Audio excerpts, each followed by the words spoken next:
حضرت علی فرمانے لگے میری 5 باتیں یاد کر لو،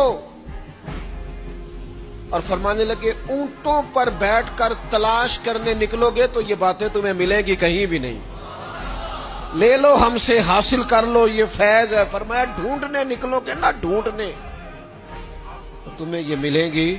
حضرت علی باتیں بیان کرتے ہیں، فرماتے ہیں پہلی بات یہ یاد رکھنا، بندے کو امید صرف اپنے رب سے رکھنی چاہیے۔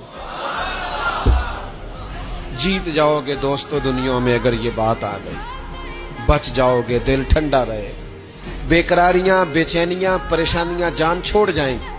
امید صرف اپنے رب سے رکھو۔ حضرت مولا علی شیر خدا رضی اللہ تعالیٰ عنہ دوسری بات بیان کرتے ہیں، فرماتے ہیں اپنے گناہوں سے ڈرا کرو۔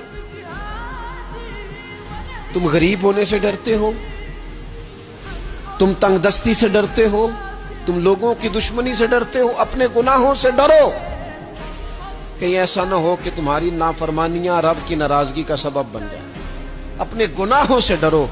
اور تیسرا مولا علی شیر خدا رضی اللہ تعالیٰ عنہ فرماتے ہیں اگر تم جاہل ہو نا، تمہیں پتہ نہیں، تو علم کے بارے میں سوال کرنے سے کبھی نہ شرمانا، پوچھ لینا فائدہ ہوگا، کسی سے بات کر لینا فائدہ ہوگا، کسی سے سیکھ لینا نفع ہو جائے گا، کسی کو مان لینا اپنا استاد، زندگی بھر سمجھدار ہو جاؤ گے، فیض یاب ہو جاؤ گے۔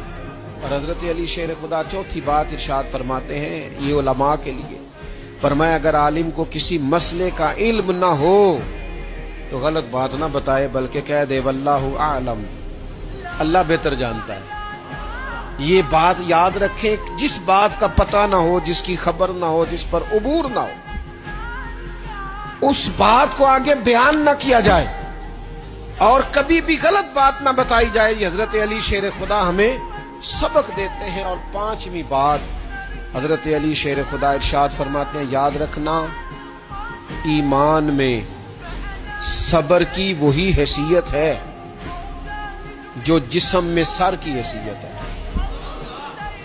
اپنی زندگی صبر کے ساتھ گزارنا، زندگی میں کبھی بے صبرے نہ ہونا، حوصلہ نہ چھوڑ جانا۔